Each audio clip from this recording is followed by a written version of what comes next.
we usually don't set out with too much of a gridded plan as to what we're going to do when we enter the studio or when we're writing. So we didn't have an intention to do anything really except for enjoy making music together and to maybe do what feels natural to us at the time, whatever phase of our life that we're in musically and experientially. Yeah, just jamming, really. But there's also like trying to be like, oh, we've done this before, then maybe let's try something like this, which we haven't done before. You know, just trying to try new things. You know? Naturally, you get a kick out of things that you haven't necessarily done before. So I suppose naturally that happens too, doesn't it? Yeah. Perhaps get to hear some of the songs from the older album, and you know, playing a good spread of songs from across our range of songs. We'll probably be playing our new material tonight. Yeah, we'll be playing that, and Return to Centaurus, and but we'll also try and play quite a few songs from Phase and Automatic as well, just because we want to make sure that Indonesian crowd get to see a good section of the songs. I guess it's just in a festival, it's the slowest, maybe the slower tunes. Maybe we won't play them, but yeah. So we might start kind of slow. Tonight we're going to start slow. You got to pace a set. You got to pace a set so you don't come down too far halfway through. It's good to bum out the crowd really early. Get it out of the way. And then they're like really stoked for the rest of the set. Yes, we are playing another show in Jakarta at a wrap-up show for this Joyland Festival. Yeah, which is going to be fun. Longer?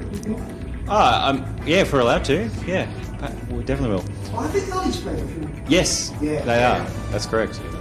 And then we head off to Thailand to play our first show in Bangkok, so that'll be great. We go back to Australia, play some New Year's shows, and then go to New Zealand in the early next year. And then, yeah, we'll start to do some promo tours on the back of Chorus when that comes out. So really looking forward to that. Hopefully travel to various parts of the world next year. But, yeah, really looking forward to playing shows with a lot of new material and a bunch of new songs. So it's going to be fun.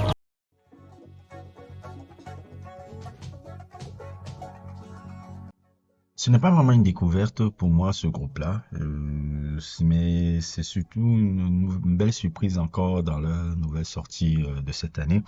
Je veux parler du groupe Midlife que j'avais découvert, on va dire, il y a de cela 6-7 ans déjà avec, je pense, le premier album qui s'appelait, comment ça s'appelait encore? Ça s'appelait Phase, qui était un album très...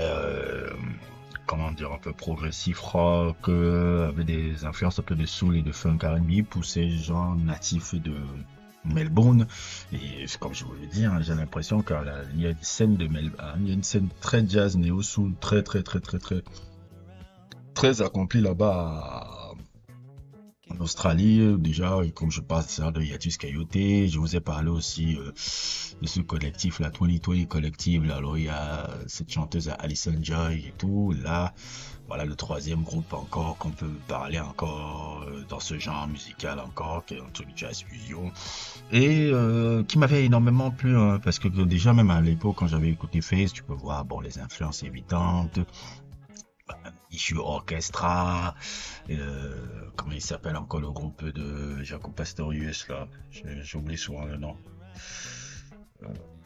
Comment j'oublie encore le nom? Weather Report, voilà. Weather Report, etc., et tous ces groupes un peu de jazz fusion qui sont très intéressantes. Mais ce qui est encore la particularité de Midlife, surtout dans ce dernier album qui s'appelle Chorus, si je me trompe pas, c'est Chorus le dernier album, je veux pas raconter des conneries, oui, Chorus. C'est qu'il y a des incorporations un peu de la musique disco là-dedans.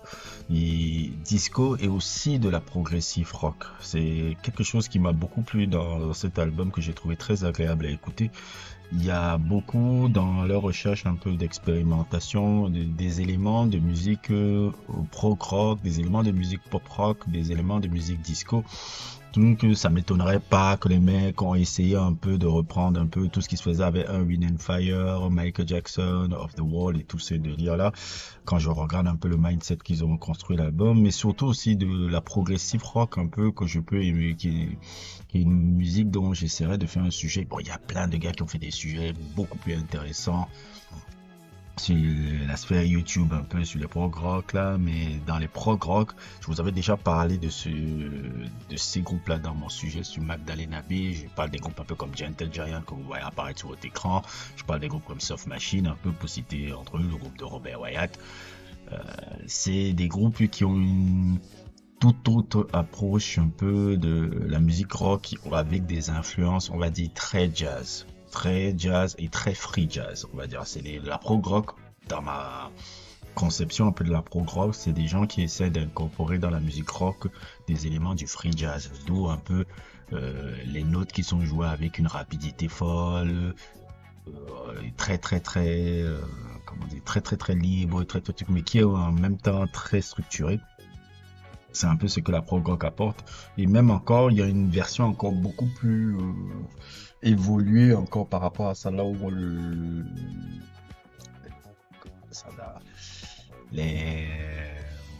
comment dire le mot,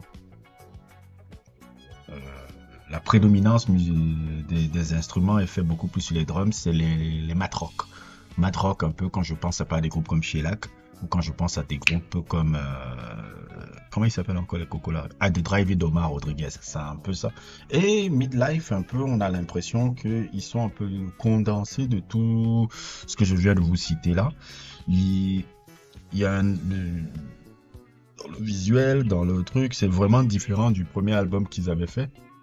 C'est beaucoup plus aussi accessible aussi dans l'écoute, qui est aussi très agréable, qui est dansant. C'est pour ça que justement je vois le truc du disco. Et aussi, il n'en parle pas aussi dans les éléments un peu de polyjazz un peu, les gens ne se rendent pas compte, mais le jazz polonais, il est très très très génial aussi. Je pense à un gars comme Christophe Komeda. Si vous n'avez jamais suivi les albums de Christophe Komeda, je vous conseille là, surtout celui qui apparaît là. Celui qui apparaît là, on peut ressentir aussi ces influences-là.